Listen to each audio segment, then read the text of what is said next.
Apparently Mama Earth is running a high temperature. Running the fever, I say. So we gotta cool it down a little bit. What do you think of the weather, people? I don't want to talk about the weather. Okay, unless today's podcast does me in, and I have to do YouTube jail time, there will be some delays in doing the podcast, as in they won't be daily like they have been. I got good news for me, people. I might have gotten a job right up my alley, too. And you don't need teeth, and the paperwork is minimal, if you know what I mean. But it requires travel, and travel starting in the wee hours of the morning. The hours that I already roll out on, then most roll over on. And I'm really concerned this morning of drawing a channel strike because I don't think I'm treated fairly on this platform. I pissed and moaned yesterday about the Little House on the Prairie theme that I got from a YouTube channel with over 1 million views. I get a copyright strike. Today I'm just going to say F it, flat out play it, and it's just a short soundbite from a YouTube channel with 1.2 million views over the last 6 years. And we'll see what happens. In other words, if this channel doesn't have a podcast in the next 7 days, we will know what happened. So what's this all about? It's about a soundbite from a 1947 U.S. government War Department propaganda film. How cool is that? And you have to hear it, people. If you're ready for more, then stay with me, because I'm just getting started on today's date. And what is today's date? It is the 19th of April. It is Wednesday, the 19th of April, 2023. I got to do some shuffling around here. I'm trying to multitask again. So 1947, post-World War II, the good war, fought by, the greatest generation. If you get a chance, people, and meet or know a World War II veteran, make sure you thank them for their service. Because without their sacrifices, we'd be speaking German in all our cities. New York, Chicago, L.A., even Murderapolis, Detroit, you name it. Or worse, we'd have to learn Japanese. And I'm going to play a short soundbite from Tucker Carlson last night. The state of America's largest cities in the land of the free and the home of the brave. But I have a bone to pick with Tucker. He always says the chaos being led by the Democrats in America's democratically controlled cities. Well, let's just play this real quick, and then I will give you my comment. All right, Tucker, take it away. Fundamental level, there are also danger signs.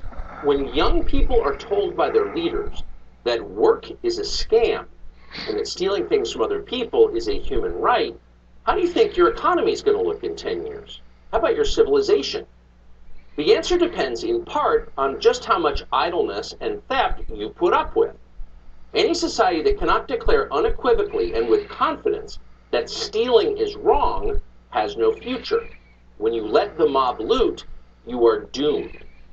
This is why we used to shoot looters, not because we hated them, it wasn't personal, but in order to defend the foundation of all that we have, which is private property secured by law. Without that, we would be living in savagery and chaos. In Chicago, they already are. This is what America's second largest city looked like this weekend.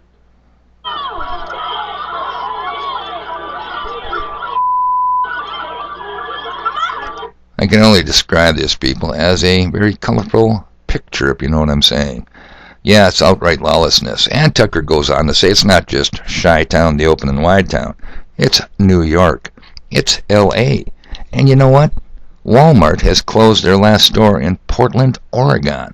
Not because Amazon's kicking their ass. That ain't going to happen. Nope.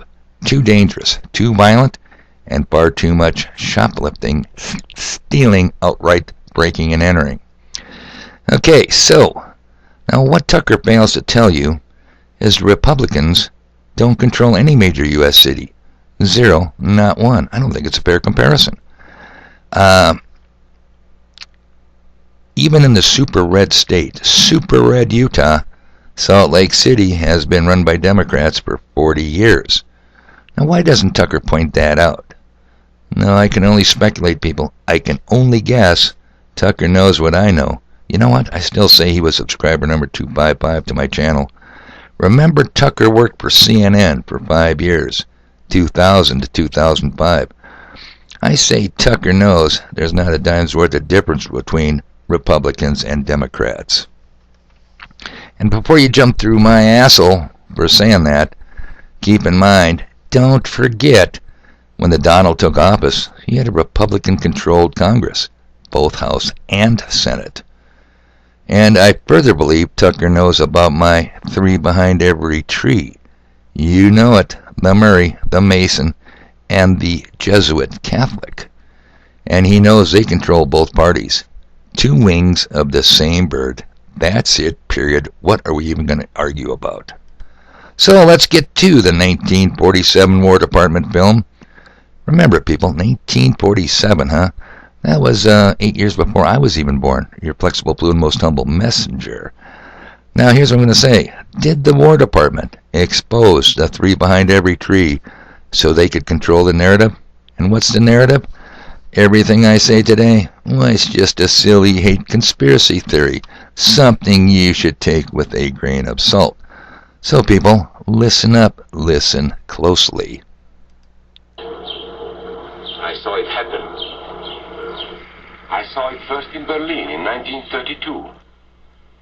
5 young men that I knew were standing in the crowd listening to the Nazi speaker. Eric was a Catholic. Anton, a student of mine, was a Jew. Heinrich owned a small hardware store. Karl was a farmer. And Hans was an unemployed metal worker. To all Bavarian Germans, I say it is time you inherited the nation which rightfully belongs to you. To you alone belongs the glorious destiny of the Greater Germany. The Nazi Party will provide land for the farmer, work for the worker, and profit for the small businessman. Who is getting these things now? The Jew. The Jew who has stolen our nation and our birthright. Who makes all the money and takes all our jobs? The Jew! He must be shunned. He must be ostracized.